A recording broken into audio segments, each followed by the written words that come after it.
Mas vamos falar então do grande tema do dia, nosso giro especial sobre a grande mineradora Vale. E aqui ao meu lado, Matheus Soares do Market Makers. Obrigada pela participação, Matheus. Obrigado você pelo convite, é um prazer estar aqui e ficar atualizado com todas essas notícias que você comentou.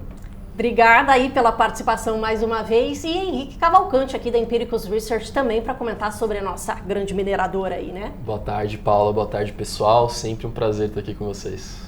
Bora lá então, gente. Giro especial, né? Saiu todo mundo que acompanha o mercado já deve ter visto aí, já deve ter olhado os números, mas o importante aqui, a gente tem os números ali, mas claro, importantíssimo ter a avaliação de vocês. Primeira pergunta para a gente começar o nosso programa aqui, queria saber, começando com você, Matheus, como é que você avalia esse resultado da Vale do primeiro trimestre?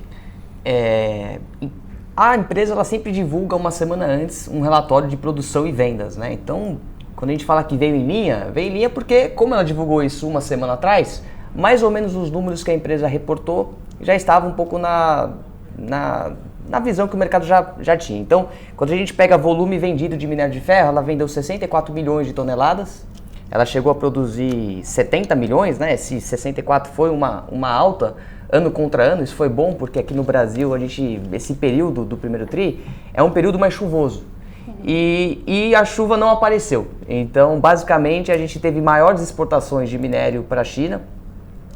Isso se refletiu inclusive na venda da Vale, então a gente teve ali esse crescimento de 15% ano contra ano.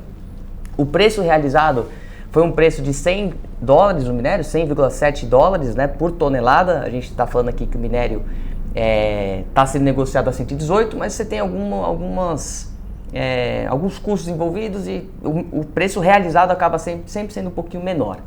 Então foi de 100,7. Na época que a empresa soltou esse relatório, foi visto como acima das expectativas. O mercado não tinha que a produção, que a venda fosse acima, né, fosse crescer 15%, e também não tinha esse preço realizado de $100. Então, assim, se a gente pegar semana passada, foi acima do esperado.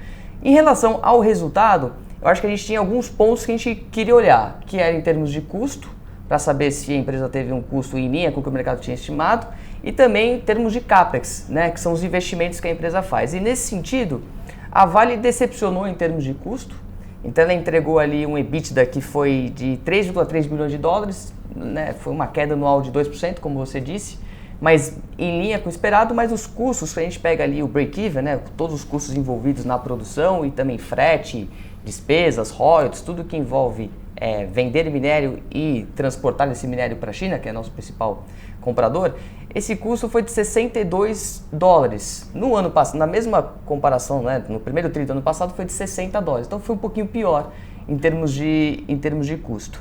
Mas acho que de principal é isso. A gente teve uma revisão de CAPEX e um dos projetos da empresa, que é o projeto Serra Sul. Então, era esperado um desembolso de investimento de 1,5 bilhão e agora foi para 2,8 bilhão de dólares. Ou seja, foi uma revisão bem alta. Isso acho que pega um pouco o mercado de surpresa, mas a empresa reiterou a projeção de custo de investimento dela de 6,5 bilhões de dólares. E acho que do lado negativo também tem a questão de a gente não ter tido nenhuma novidade em termos de renegociação envolvendo a tragédia de Mariana. Não tivemos nenhuma novidade nesse sentido. Além disso, também a concessão de algumas ferrovias, que acho que existe também essa necessidade de renovação antecipada, que a gente está sem visibilidade sobre quanto que vai ser gasto ou não.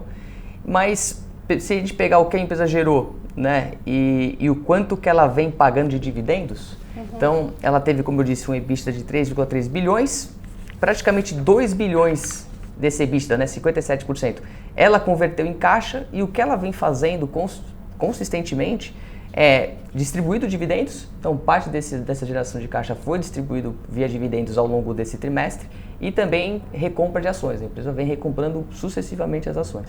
Acho que é isso. Maravilha. Henrique, o que você pode falar aí da sua avaliação, seus principais destaques? Também, se puder falar um pouquinho também do setor ali de metais básicos, claro, também.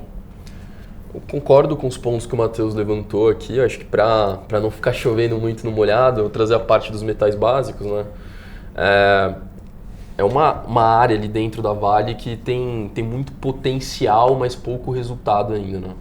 A área de metais básicos que tá envolvida na extração de níquel e de cobre, que são duas commodities aí muito ligadas à tese de transição energética, que é uma tese que a gente assim, já começou, mas eu acho que o potencial, a geração de caixa disso está muito no futuro ainda.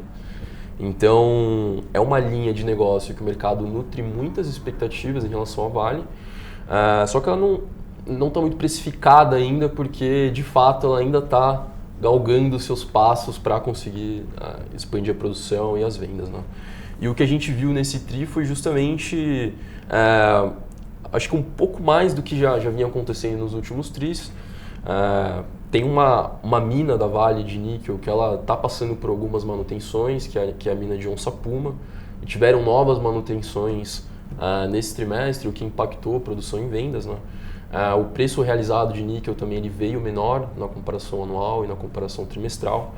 Então, acho que nada brilhante ainda dentro do resultado. E o que acaba mandando mesmo é justamente a operação de minério de ferro, que é praticamente todo o EBIT da companhia, né? Acho que é isso que os investidores acabam olhando mais dentro de Vale hoje. Perfeito. Que as ações estão caindo um pouquinho. Me parece que, né, não gostaram, gostaram muito, mas vamos dar conversar um pouco mais para a gente também entender qual é esse cenário, porque a gente também teve um cenário bem complicado para o minério de ferro no primeiro trimestre ali. A gente viu um recuo, começou ali o ano mais $140, se não me engano, chegou a cair abaixo dos $100, e a gente sabe dessa relação super importante do preço do minério de ferro com Vale e principalmente ali com China também, que é a maior produtora de aço e demanda muito minério de ferro aqui da Vale.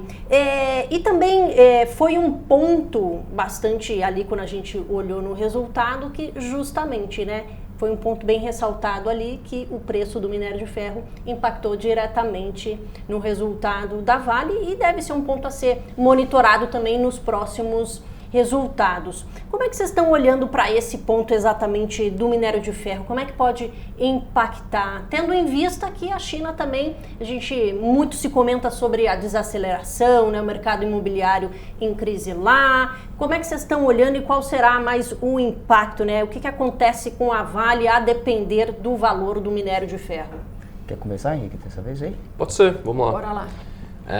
Bom, acho que você já colocou muito bem aqui, acho que o Matheus concorda também que hoje você comprar Vale, você está comprando minério, né? Uhum. Principalmente. Então, eu acho que a visão que você tem para o minério de ferro e consequentemente para a China, que é a principal importadora, né, consumidora de minério de ferro do mundo, é mais ou menos o call ali, a visão que você vai ter para Vale, né, de estar posicionado ou não. Como você falou, o minério ele vem avançando, né? O preço do minério de ferro vem avançando nos últimos meses, mas eu tenho uma visão um pouco, não me traz tanto conforto os patamares atuais de minério de ferro para esse ano. E claro, né, fazendo uma ressalva enorme que é super difícil você fazer qualquer estimativa em relação a commodities, minério de ferro e a China também, mas a gente tenta encontrar indícios ou alguns fatores que nos tragam uma margem de segurança maior para estar posicionado, né? E hoje o que eu vejo, né? Claro que tem essa história de sempre que a China vai quebrar e eu acho que, cara, sei lá, desde que eu comecei a estudar o mercado já estão falando que a China vai quebrar e que o mercado imobiliário está em crise, né? Mas o que acontece de fato é que nos últimos 10 anos a China ela é uma grande importadora de minério de ferro e foi também nos últimos 10 anos, porque ela tinha uma economia, né, muito pujante, crescendo muito forte, projetos de infraestrutura. E hoje, apesar dela ainda ter um crescimento decente, quando a gente olha para frente, né, e olhando no relativo também o crescimento que ela tem agora em relação ao passado, é um crescimento muito menor, né? Hoje ela acho que deve estar crescendo em torno de uma taxa de 5%, né, ao seu PIB. Então, quando eu olho para frente, eu não tenho tanto conforto de que a China ela vai conseguir retomar níveis mais pujantes de crescimento para manter essa demanda de minério de ferro. E olhando para alguns dados, né, Hoje, quando a gente olha para os estoques de minério de ferro e de aço, a gente vê que eles estão em níveis bastante saudáveis, né? Olhando para a parte da oferta. Porque quando você tenta, né, projetar algum preço de minério de ferro, você tem que olhar ali para a relação, né, para a curva de oferta e para a curva de demanda. Então, olhando para a curva de oferta, temos estoques saudáveis e as mineradoras me parecem que elas têm espaço para aumentar a produção se elas quiserem. A Vale, por exemplo, dado a prévia operacional e esse resultado, parece até que soltou um guidance meio conservador, né, de produção para esse ano. Então, acho que a oferta ali está num nível ok, então a gente tem que manter a demanda aquecida como está agora para manter o minério nesse patamar ou acima, né, se a demanda aumentar. E o que eu estou vendo? As exportações hoje na China de aço, elas estão nos maiores patamares históricos. E com seus estoques cheios e exportações muito elevadas, eu tenho a percepção de que a economia chinesa ela não está absorvendo essa quantidade de aço, né? Por isso que ela está exportando esse tanto de aço para o mundo. E esse aço ele é muito subsidiado. A gente acho que até falou ontem, né, aqui sobre a taxação sobre as taxações de aço. Vários países ao redor do mundo, o Brasil ele está um pouco para trás, né, dessa pauta, mas tem elevado bastante a taxa de importação de aço nos seus países, justamente porque a China está inundando o mundo de aço barato, né? Ela subsidia muito essa produção. Então me pergunto se é sustentável, né? Porque assim, para ela manter a demanda por minério de ferro aquecida, ou ela precisa manter essa produção de aço via exportações muito forte, que é o que ela está fazendo agora, isso precisa ser sustentável de alguma forma, ou a economia interna precisa voltar a absorver a produção de aço do país, né? O que não me parece ser o caso também.